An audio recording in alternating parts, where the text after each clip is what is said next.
దేవుని యొక్క పరిశుద్ధ లేఖనముల నుండి మత్తయి సువార్త 27వ అధ్యాయము 45వ వచనాన్ని పఠించుకుందాం.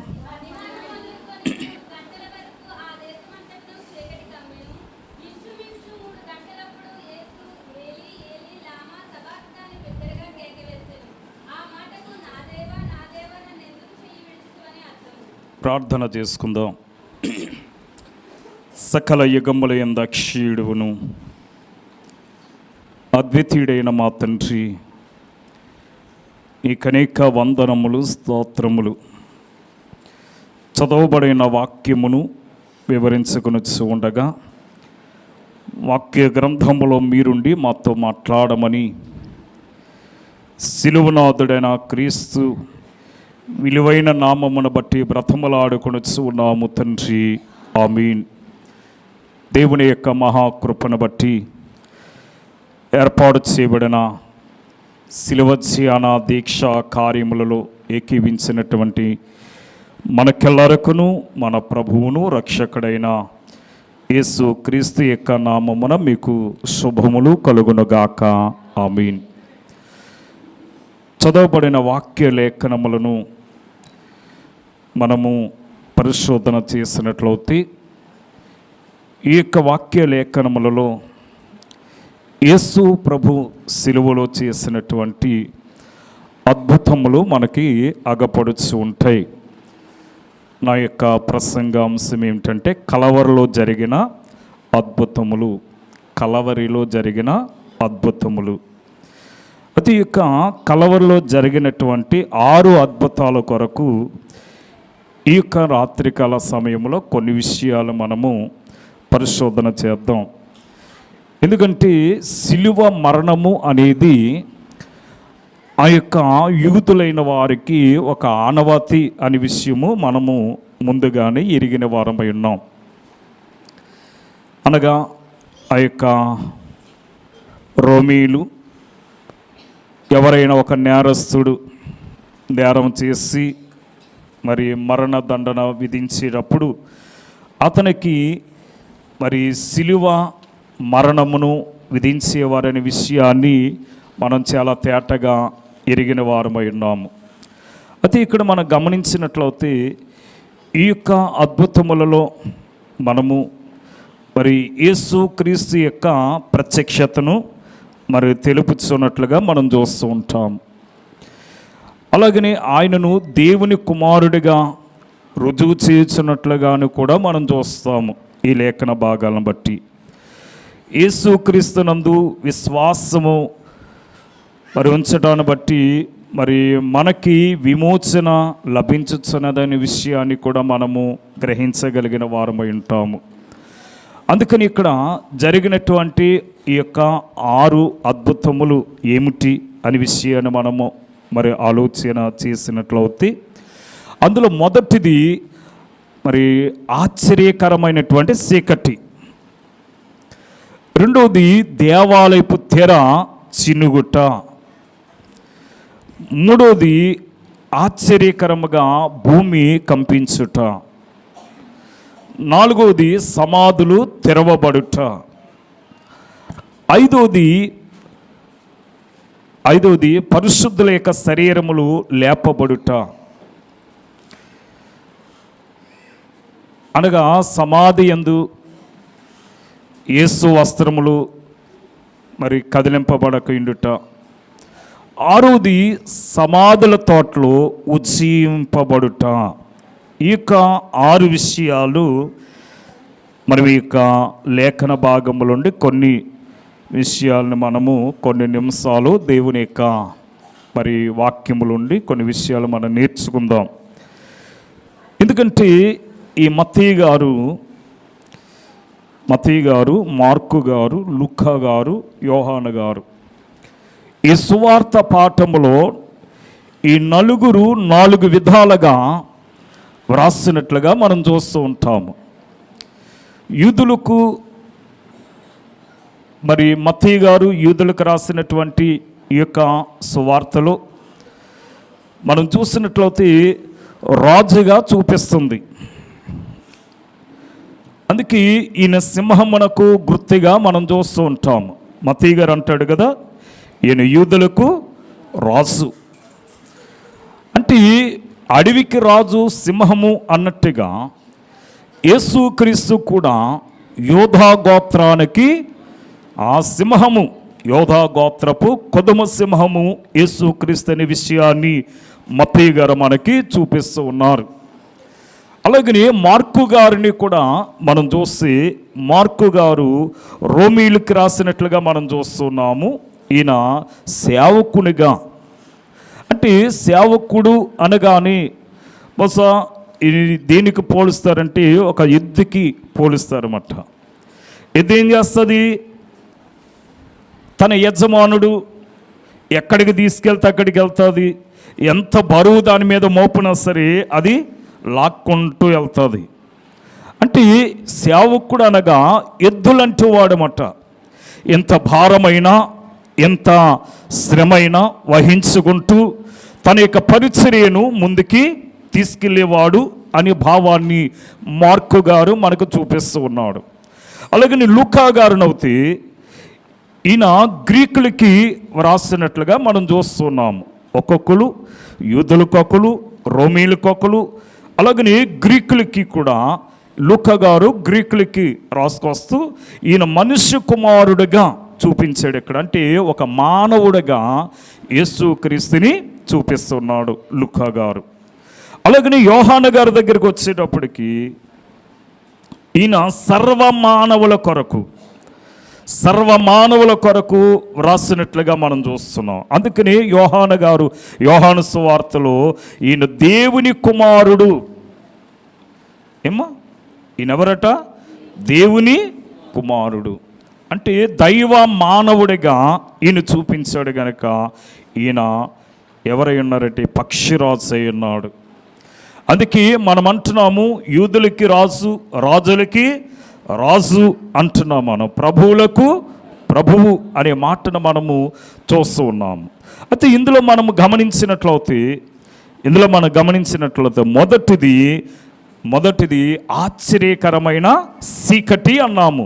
ఆశ్చర్యకరమైన చీకటి. ఎందుకంటే యేసు ప్రభుని మరి యొక్క సిలువ వేసేటప్పుడట మరి ఇంచుమించు మధ్యాహ్నము 12 గంటల నుండి 3 గంటల వరకు దేశమంతా చీకటి కమ్మెను అనే మాటను మనము ఈ యొక్క వాక్యంలో మనము ఎరిగిన వారమై ఉన్నాము.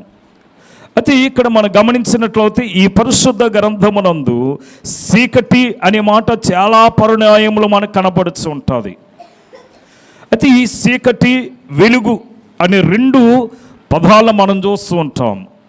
ఆదికాండంలో 1వ అధ్యాయంలో మనం చూస్తాము. ఆదికాండం 1వ అధ్యాయం 2వ వచనంలో చీకటి అగాధ జలముల మీద కమ్మియుండును అంటున్నాడు. చీకటి అగాధ జలముల మీద కమ్మియుండును అంటాడు. అలాగని ఈ యొక్క ప్రకటన గ్రంథాన్ని రాసినటువంటి ఈ పరమార్థ జ్ఞాని అయినటువంటి యోహాను గారు కూడా ఈ ప్రకటన గ్రంథము 16వ అధ్యాయము 10వ వచనానికి మనం వస్తే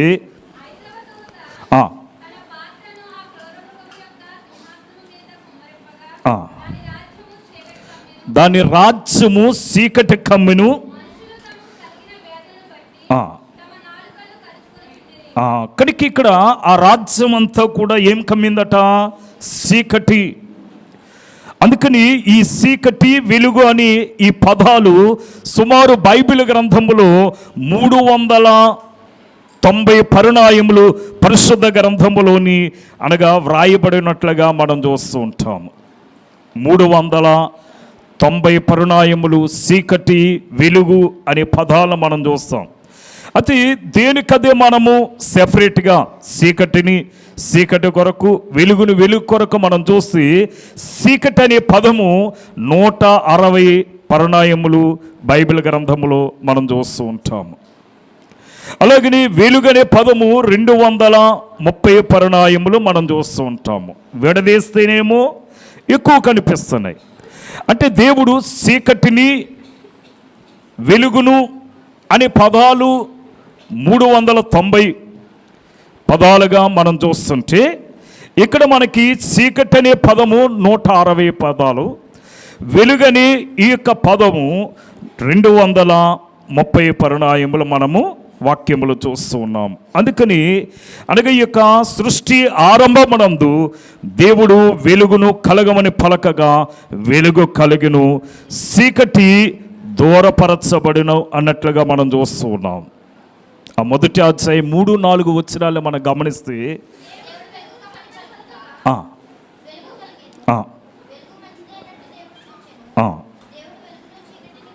చూడండి, ఇప్పుడు ఏం చేస్తాడట? దేవుడు వెలుగును చీకటిని వేరుపరిచాడు. అంటే అద్భుతముల వెనుకున్న ఆ పరిస్థితిని మనకు చూపిస్తుంది. యేసుక్రీస్తు యొక్క శిలువ మరణము అన్యాయముగా ధర్మశాస్త్రమునకు విరుద్ధముగా, ధర్మశాస్త్రానికి విరుద్ధముగా 6 పరిణాయములు యేసుక్రీస్తు తీర్పు పొందినట్లుగా మనం చూస్తూ ఉంటాము. యేసుక్రీస్తు 6 పరిణాయములు అన్యాయముగా ఆయన తీర్పునకు వెళ్ళినట్లుగా మనం చూస్తున్నాం. ఎందుకంటే మొదటిగా మనం చూస్తాము, యేసు ప్రభువును ఈ యొక్క పిలాతు ప్రశ్నిస్తాడు. అలాగని మరలా ఆయన పలానా ప్రాంతపు వాడని ఆయనను మరలా హేరోదు దగ్గరికి పంపించడం, మరలా పిలాతు దగ్గరికి పంపించడం, అలాగనే ఆయన పంచాయతీ పెట్టడం, అలాగనే ఆయన 70 మంది అనగా యొక్క సభలోనికి తీసుకెళ్ళి తీర్పు తీర్చడం, ఇవన్నీ కూడా ఒకదానికొకటి ముడిపడినట్లుగా మనము చూస్తున్నాం. అంటే 3 మతపరమైన తీర్పులు, ఇవి యూదులు తీర్చినటువంటి తీర్పులుగా మనం చూస్తాం. అలాగని రాజ్యాంగపరమైనటువంటి తీర్పులు, అంటే ఇవి రోమీలువి కనుక రాజ్యాంగపరమైనటువంటి తీర్పు కూడా యేసు క్రీస్తునకు తీర్చినట్లుగా మనం చూస్తున్నాం. అందుకే 6 పరిణాయములైన తీర్పునకు గురైనట్లుగా మనం చూస్తున్నాం. మూడోది మతపరమైనటువంటి తీర్పు. అంటే యూదులు తీర్చినటువంటి ఆ తీర్పులు, యూదుల యొక్క తీర్పులు యేసు క్రీస్తును కేవలము పాపిగానే నిర్ణయించి వారు తీర్పును తీర్చారట. కానీ యేసు క్రీస్తులో ఏ పాపము లేదు. అందుకే మనకి యెషయా గ్రంథము 53వ అధ్యాయాన్ని మనం గమనించినట్లయితే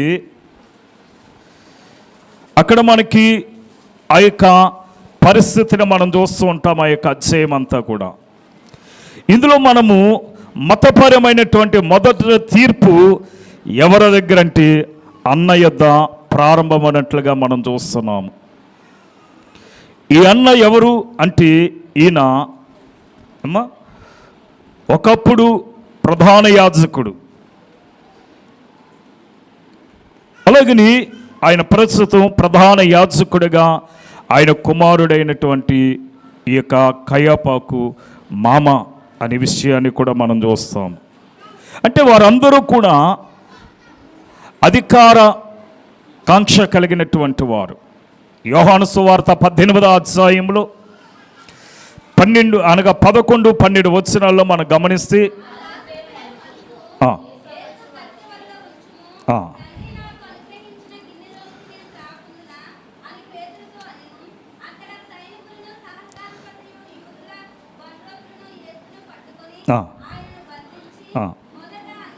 మొదట అన్న యొద్దకు ఆయన తీసుకుని వెళ్ళారట. చదవండి, ఆ కింద ఉంటుంది. ఆ కయాపాకు మాంగారమట.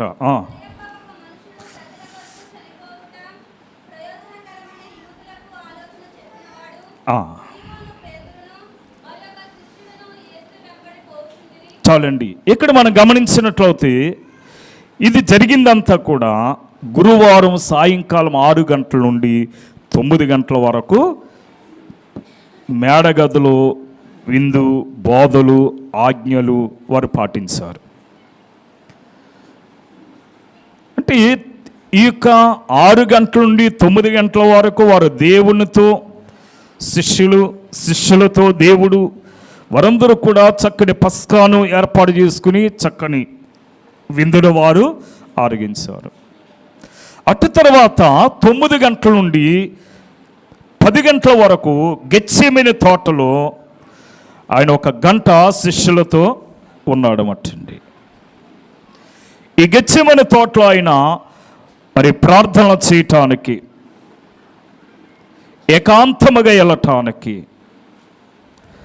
ఈ 10 గంటల నుండి 2 గంటల వరకు ప్రార్థిస్తున్నప్పుడు ఒంటరి వేళ ఏకాంతమందు ఆయన చెమట రక్తధారల వలె ఆయన శరీరము నుండి కారుచు ఉందట.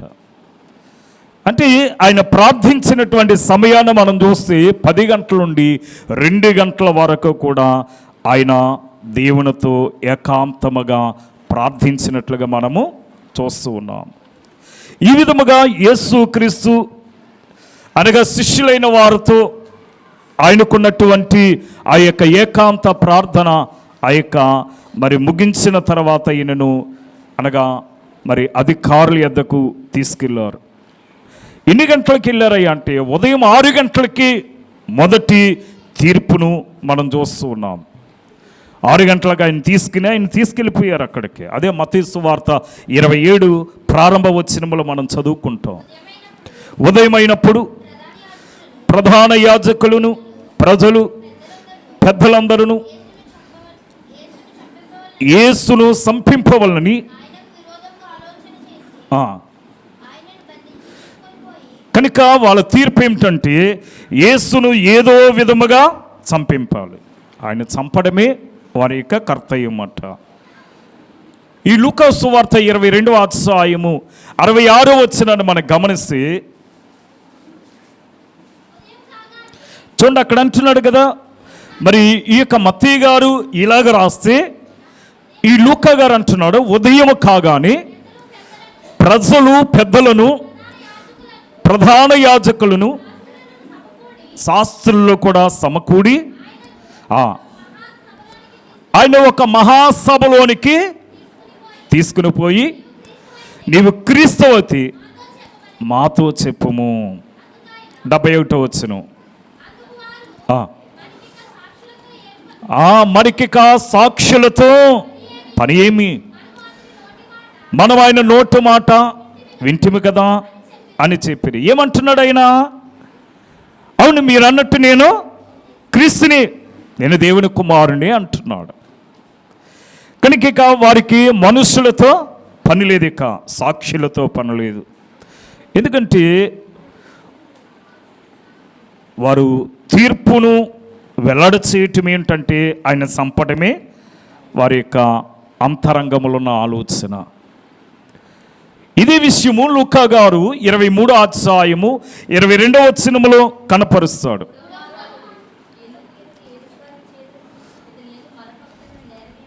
చూడండి, అక్కడ కొంతమంది అంటున్నారు ఈయన ఏ నేరం చేశాడు కనుక ఈయనకి సిలువ విధించడానికి, ఈయనకి మరణమును విధించడానికి, మరణమునకు తగినట్లుగా ఈయన ఏ నేరము చేయలేదు. ఏం చేశాడా? 66వ వచనములో 66వ వచనానికి చూడండి, ఉదయము కాగానే వాళ్ళందరూ కూడా, మహాసభ వారందరూ కూడా వారు ఏకాగ్రయంగా చెప్పేదంతా కూడా ఇదే విషయం అట. ఏమని? ఆయన్ని ఏదో విధంగా చంపాలి. మత్తయి గారు, మార్కు గారు, లూకా గారు కూడా. ఈ యోహాను గారు కూడా ఆయన యొక్క ప్రత్యక్షతను కొరకు మనకి చూపిస్తూ ఉన్నాడు. అంటే ఇవన్నీ మనము ఆలోచించినట్లయితే వారు రాజ్యాంగపరమైనటువంటి మొదటి తీర్పును మనము యోహాను సువార్త 18వ అధ్యాయము 23వ వచనములో కనుక నేను ఏమైనా కాని మాటను ఆడినట్లయితే ఆ కాని మాట ఏంటో అది చెప్పండి అంటున్నాడు. ఒకవేళ మంచి మాట నేను పలికినట్లయితే మరి నన్నెందుకు కొట్టుచున్నావు? ఏమ్మా, ఎందుకు కొట్టుచున్నావు? 38వ వచనం అనుకుంటా అందులో. అందుకు పిలాతు మరలా అక్కడ ప్రశ్నిస్తున్నాడు అన్నమాట, నీవు రాజువా ఆయన అడగ్గా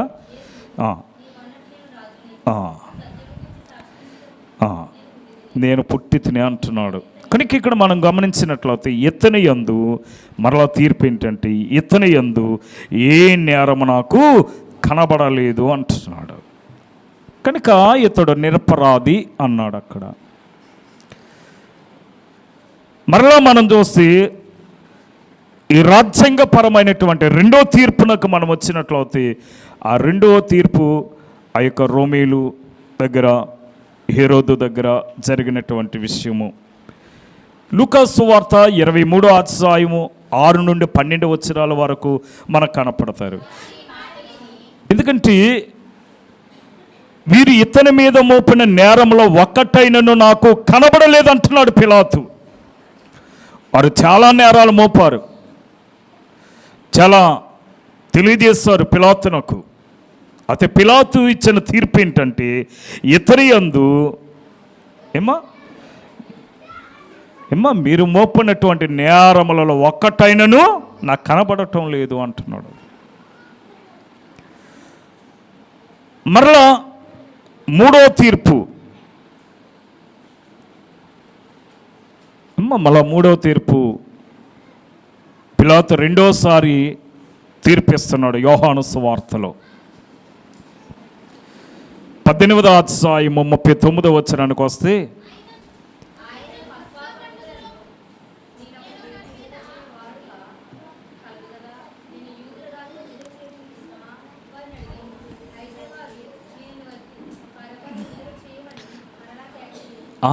కనుక ఇక్కడ మనం చూసినట్లయితే ఈ మూడో తీర్పులోని కూడా పిలాతు రెండోసారి వాళ్ళని ప్రశ్నించాడు. వాళ్ళు ఏమని కోరుకుంటున్నారంటే మాకు బర్బాను విడుదల చేయండి. 19వ అధ్యాయము 6వ వచనాన్ని చూడండి ఏమనుందో. యోహాను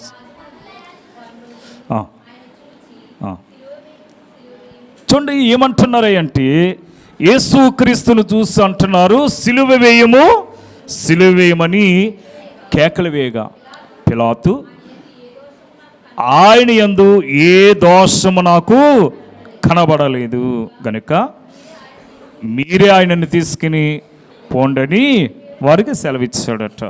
ఇక్కడ మనకి ఉదయము 6 గంటల నుండి 6:30 పిలాతు మొదటి తీర్పిచ్చాడు. మరలా 7 గంటలకి హేరోదు దగ్గరికి తీసుకొచ్చారు. హేరోదు తీర్పు తీర్చాడు. మరలా హేరోదు మరలా పిలాతు దగ్గరికి పంపించాడు 7:30. అంటే పిలాతు ఇంటికి, పిలాతు ఉన్న చోటకి, అలాగని ఈ యొక్క హేరోదు ఉన్న ఆ యొక్క ఇంటికి ఒక అరగంట అటు ఇటు తిరగటం సరిపోతుందన్నమాట. యేసు ప్రభుని ఇక్కడి నుంచి అక్కడికి, అక్కడి నుంచి ఇక్కడికి తిప్పుతూ ఉన్నారన్నమాట. ఇలాగ 9 గంటలకి వారు ఏం చేశారట, ఆయనను సిలువకి ఎక్కించారన్నమాట. ఈ 9 గంటల నుండి 12 గంటల వరకు సిలువ మీద యేసు ప్రభు ఉన్నట్లుగా మనం చూస్తూ, ఈ యొక్క 9 గంటల నుండి 12 గంటల వరకు 3 మాటలు మాత్రమే యేసు ప్రభు సిలువలో పలుకారన్నమాట. అంటే 3 గంటల వరకు, 9 గంటల నుండి 12 గంటల వరకు 3 మాటలు. మనం ఎన్ని గంటల వరకు ఉంటాం 3 గంటల వరకు ఉంటాం. ఈ 3 గంటల నుండి ఆయన అతి క్లుప్త సమయంలో 4 మాటలు పలికడమట్టండి. ఆ 4 మాటలు కూడా యేసు ప్రభు సిలువలో పలికినట్లుగా మనం చూస్తున్నాం. అందుకే ఈ 9 గంటల నుండి 12 గంటల సమయంలో 3 మంటలవై ఆ మాటలు పలకగానే ఆ దేశమంతటా చీకటి కమ్మినట్లుగా మన వాక్యములో చూడగలుగుతున్నాము. అందుకని ఇక్కడ మనం గమనించినట్లయితే ఒక విషయాన్ని మనకు చూపిస్తున్నాడు మత్తయి గారు. చీకటి కమ్ముట లేక నిశ్శబ్దముగా ఉండుట. మత్తయి సువార్త 27వ అధ్యాయము 45వ వచనములో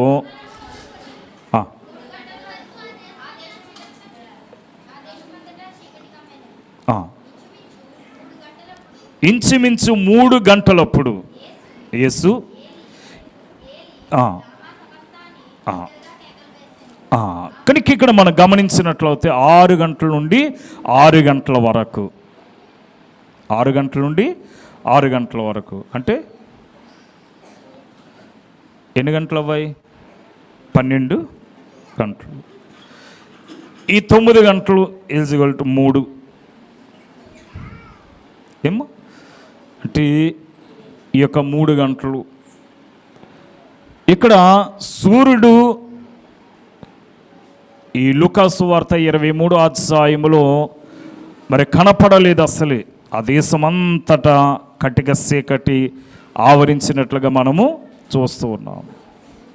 44, 45 వచనాల్లో కూడా మనం చూస్తూ ఉంటాం. కనుక ఇక్కడ ఈ మధ్యాహ్నం 12 గంటల నుండి 3 గంటల వరకు ఆ దేశమంతటా చీకటమయమైపోయిందట. అంటే ఒక్కసారిగా ఆ లోకమంతా కూడా నిశ్శబ్దమైపోయింది. అదే మొదటి సమూయేలు గ్రంథము 2వ అధ్యాయము 9, 10 వచనాల్లో మనం చూస్తాము.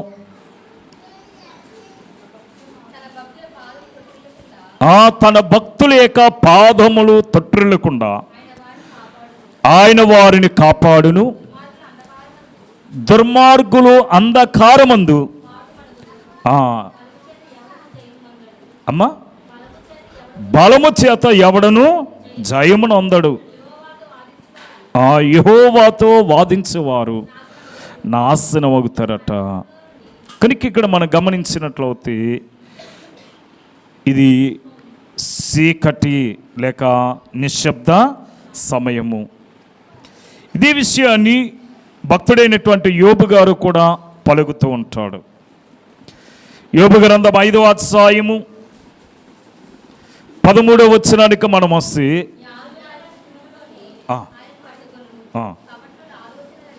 చూడండి, కపట ఆలోచనలు పగటి వేళే వారికి ఏం కలుగుతుందట? అంధకారము. అంటే వెలుగు ఉదయకాలమందే వారికి చీకటి కలుగుతున్నది. అంటే చీకటి కలుగుట అంధకారమునకు కారణము అనే విషయాన్ని మనకు చూపుతున్నాడు. చీకటి ఎప్పుడు కలుగుతుంది ఏమో? చీకటి ఎప్పుడు కలుగుతుందంటే గ్రహణ కాలంలో మనం చూస్తాము ఏమో, చంద్రగ్రహణము, సూర్యగ్రహణము మనం చూస్తాం. అప్పుడు ఏమవుతుంది? చీకటి లోకమును అలుముకుంటూ ఉంటుంది. కానీ ఇక్కడ మనం చూస్తే యేసు ప్రభు యొక్క సిలువ వేయబడినటువంటి ఆ యొక్క కాలము, ఆ పస్కా పండుగ కాలము, ఆ సమయంలో ఏం జరిగిందట? గ్రహణము వచ్చినట్లుగా మనం చూస్తున్నాం. అంటే చరిత్రలో లెక్కింపబడినటువంటి ఆ యొక్క సమయము సూర్యగ్రహణము. అందుకని ఇక్కడ మనం గమనించినట్లయితే ఈ అంధకారం అనే ఈ చీకటి ఊపులో నుండి మనల్ని రక్షించడానికి దేవుని కుమారుడైన యేసుక్రీస్తు లోకానికి వచ్చినట్లుగా మనం చూస్తున్నాము. అందుకే ఇక్కడ మనకి ఆదికాండము 15వ అధ్యాయము 12వ వచనాన్ని మనం చూస్తే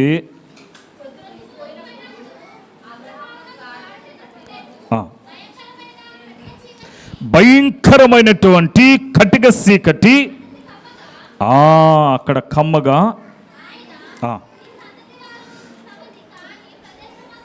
తమది కాని ప్రదేశమందు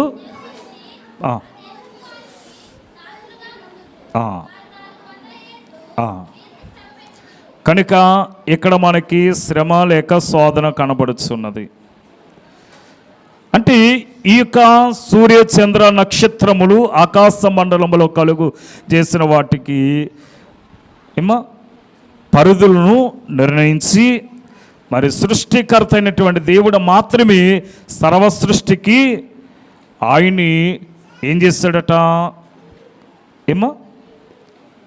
ఏం చేస్తాడు? వాటి కాలములను బట్టి వాటిని నిర్ణయించాడు మట, నియమించాడు. వాటిని కలగ చేయటానికి ఆయనకి అధికారం ఉంది గనుక ఈ కటిక చీకటి అనే మాట నిర్గమాకాండంలోని కూడా మనం చూస్తూ ఉంటాం. 10వ అధ్యాయంలో 21వ వచనం.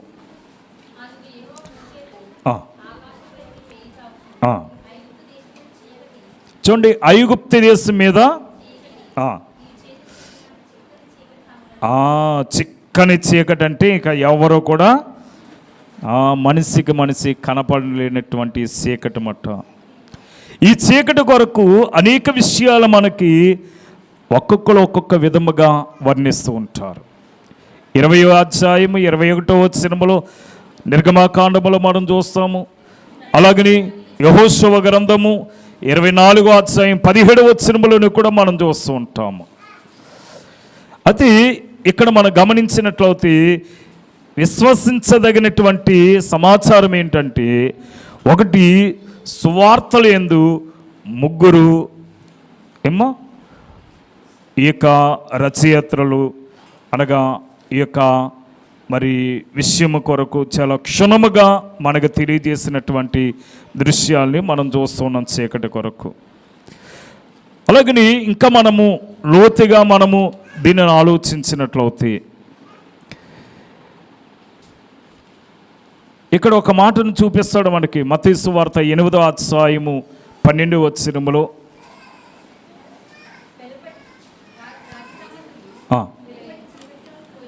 చూడండి, రాజ్య సంబంధులు వెలపటి చీకట్లోనికి త్రొయ్యబడదురు, అక్కడ ఏడుపు పండ్ల కొరకటయు ఉండినంటున్నాడు. కనుక ఈ యొక్క అద్భుతములలో మొదటి అద్భుతం ఏమిటంటే చీకటి అనే మాటను మనం చూస్తూ ఉన్నాము. రెండవది ఏంటి? దేవాలయపు తెర చినిగెను. ఈ మార్కు సువార్తలో లేక మత్తయి సువార్త 27వ అధ్యాయము 50వ వచనములో యేసు మరలా బిగ్గరగా కేకవేసి అప్పుడు దేవాలయపు తెర పైనుండి రెండుగా చినిగెను అనే మాటను మనం చూస్తున్నాము. అంటే సంఘటన వెనకాల ఉన్నటువంటి పరిస్థితిని మనం చూసినట్లయితే ఈ దేవాలయం యొక్క తెర రెండుగా చినిగినట్లుగా మత్తయి గారు చూపిస్తున్నాడు, మార్కు గారు చూపిస్తున్నారు, లూకా గారు చూపిస్తున్నారు, యోహాను గారు కూడా చూపిస్తున్నారు. సిలువలో చివరి 4వ మాటలో దైవ సంపూర్ణతగా ఉన్నట్లుగా మనం చూస్తూ ఉన్నాము. అందుకని ఈ యొక్క లూకా సువార్త 23వ అధ్యాయము 45వ వచనములో సూర్యుడు అదృశ్యుడాయును అనే మాటను మనం చూస్తాం. ఎన్ని గంటల కంటే 12 గంటల సమయంలో. ఈ మార్కు సువార్త 15వ అధ్యాయము 37వ వచనములో ఆయన ప్రాణం విడిచిననే మాటను మనం చూస్తూ ఉంటాము 3 గంటలకి. ఈ మార్కు గారికి అత్యంత ప్రియమైనటువంటి శిష్యుడు ఎవరై అంటే పేతురు గారు.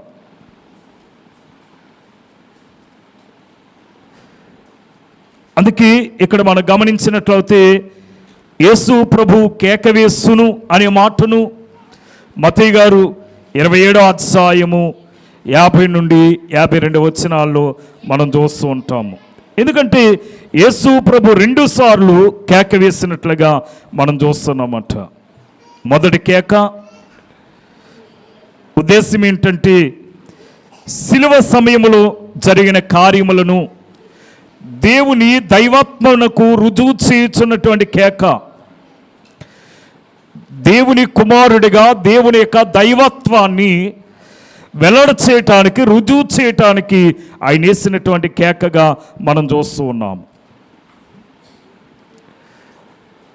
అందుకే నా దేవా సంపూర్ణ మానవుడిగా అనగా చూచినగా ఈ మాట కనబడుచున్నది అన్నట్లుగా మనకి అగపడుచున్నది. రెండవది, నా తండ్రి అనగా నా ఆత్మను నీ చేతికి అప్పగించుచున్నాను అంటున్నాడు. దీని అపొస్తలుడైనటువంటి పౌలు గారు కొలస్సీలకు రాసిన పత్రికలో 1వ అధ్యాయము 22వ వచనములోని మనకు చూపిస్తూ ఉంటాడు.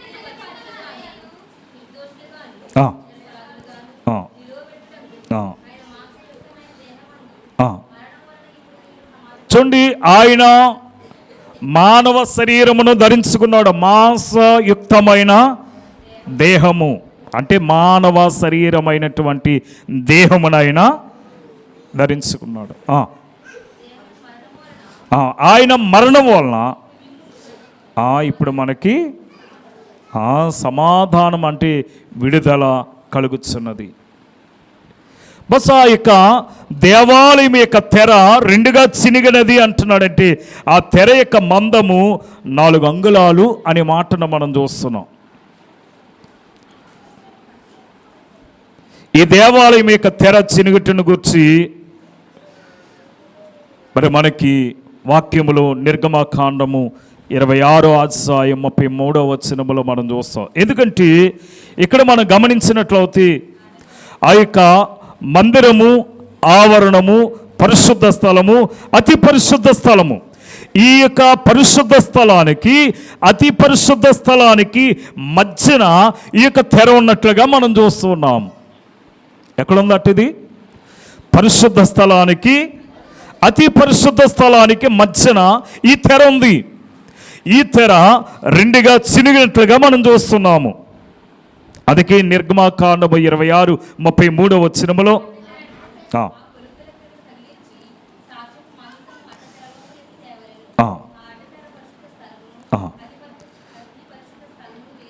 చూడండి ఏం చేస్తుందట, ఈ అడ్డు తెర అతి పరిశుద్ధ స్థలాన్ని కూడా వేరు చేసింది. అటువంటి ఆ యొక్క స్థలమును ఈవేళ వేరు చేసినటువంటి ఆ యొక్క అడ్డు తెరను యేసు సిలువలో ఆయన ఏం చేశాడు? దానిని రెండుగా చీల్చివేశాడన్నమాట. 2వ దినవృత్తాంతములలో 3వ అధ్యాయము 14వ వచనములో కూడా మాట్లాడుతూ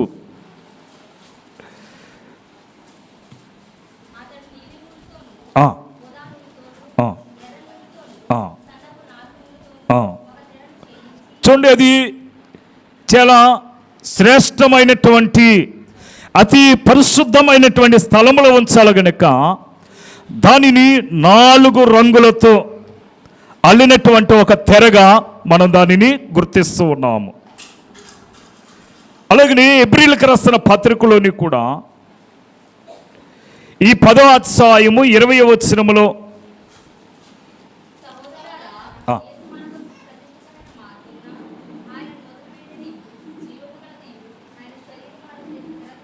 ఆయన శరీరం అనే తెర ద్వారా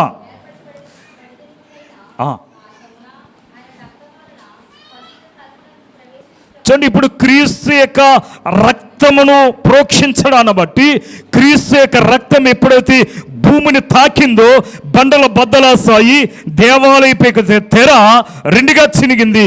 అంటే క్రీస్తు రక్తము ద్వారా ఇక మనకి అడ్డు తెర అనేది ఏది లేకుండా పోయిందన్నమాట. ఇప్పుడు మనం క్రీస్తుని డైరెక్ట్గా మనం చూడటానికి అతి పరిశుద్ధమైన స్థలంలో ఏముందో మనము బహిరంగంగా చూడటానికి దేవుడు మనకేమిచ్చాడు? తన కుమారుడైన క్రీస్తు రక్తము ద్వారా మనకు ఆ యొక్క ధన్యతను అనుగ్రహించాడన్నమాట. ఇది దైవ కార్యమునకు గుర్తు. అందుకే హెబ్రీయులకు రాసిన పత్రిక 7వ అధ్యాయము 26వ వచనములో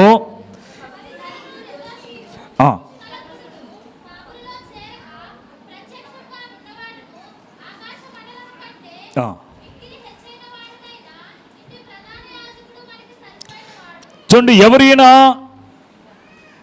ఏమ్మా కనుక మనకి సరిపోయినటువంటి వాడు ఈయనే మనకి ప్రధాన యాజకుడై ఉన్నాడు.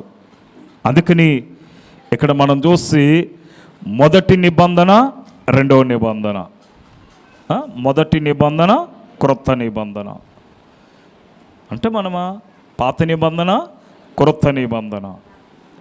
అందుకనే మనము ఈ ఆదికాండము 3వ అధ్యాయము 21వ వచనాన్ని మనం గమనిస్తే దేవుడైన యెహోవా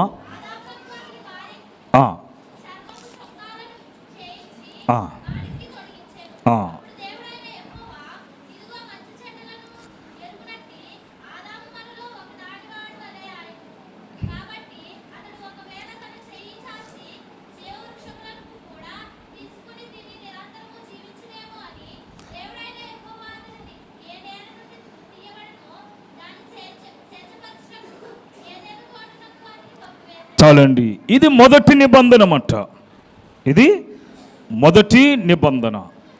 అలాగని ఈ హెబ్రీయులకు రాసిన పత్రికలో 9వ అధ్యాయం 16వ వచనంలోని కూడా మనం చూస్తాం. కనుక ఇది దైవ కార్యమునకు గుర్తుగా మనం చూస్తున్నాము. అందుకని ఇక్కడ మనం గమనించినట్లయితే ఈ యొక్క రెండవది అడ్డుతెర అనే విషయాన్ని మనం చూస్తున్నాం. మూడో విషయానికి వచ్చేటప్పటికి మూడోది ఆశ్చర్యకరమైన భూకంపము, అంటే బండలు బద్దలగుట్ట. యేసుక్రీస్తు ప్రభు ఎప్పుడైతే సిలువలో శ్రమ పడుతూ ఆ శ్రమ పడుతున్నటువంటి సమయంలో జరిగినటువంటి మూడవ అద్భుతమే ఈ యొక్క బండలు బద్దలవుటమట. సృష్టి యొక్క సాక్ష్యము. ఆదికాండం 3వ అధ్యాయం 17వ వచనములో నీ నిమిత్తమే నేల శపింపబడి ఉన్నది అనే మాటను మనము చూస్తూ ఉన్నాము. అలాగని రోమీయులకు రాసిన పత్రిక 5వ అధ్యాయము 18 నుండి 20 వరకు మనం చూసి ఈ యొక్క మాటలను మనము చూస్తూ ఉంటాము. అందుకే సమకూర్చడకును హెచ్చించడకును ఇక్కడ మనకి చక్కని సాక్ష్యాన్ని మనకు ఇచ్చారు. ఇక్కడ నిర్గమాకాండం 19:16 వచనములో. ఎందుకంటే ఇక్కడ భూకంపములు, ఈ బండల బద్దలవ్వటము ఇవన్నీ కూడా మనం చూస్తున్నాం. నిర్గమాకాండం 19:16 చూడండి. ఉరుములు మెరుపులు,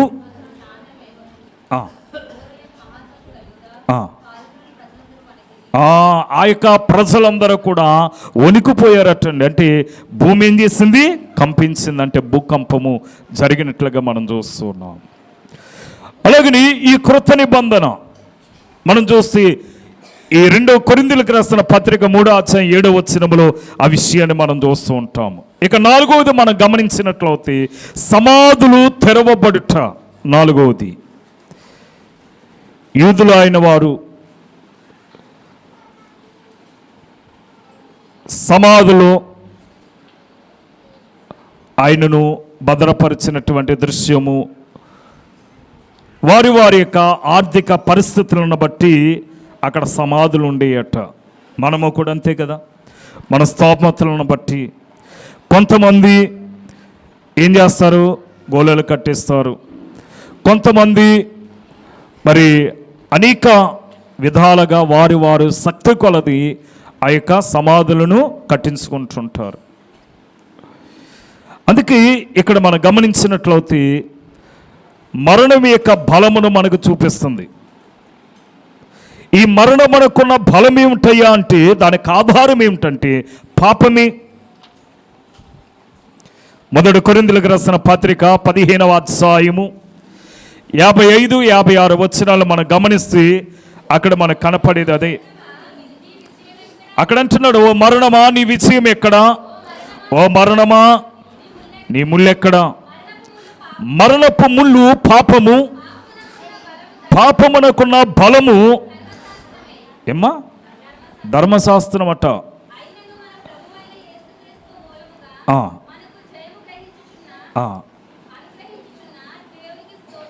చాలండి. ఇక్కడ మనం గమనించినట్లయితే ఇక్కడ మనం చూసినట్లయితే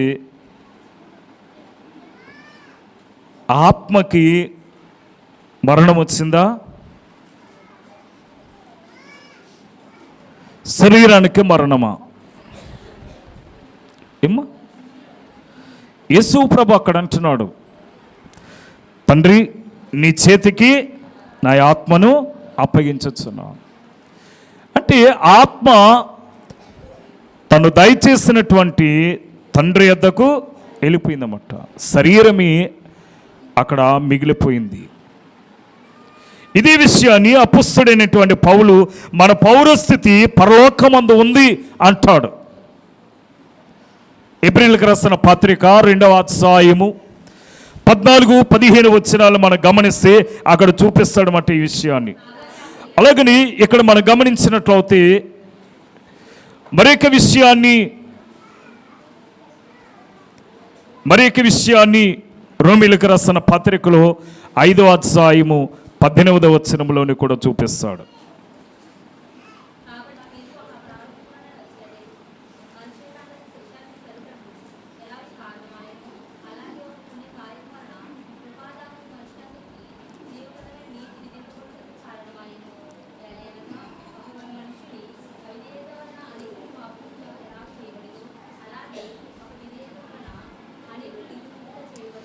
చాలండి.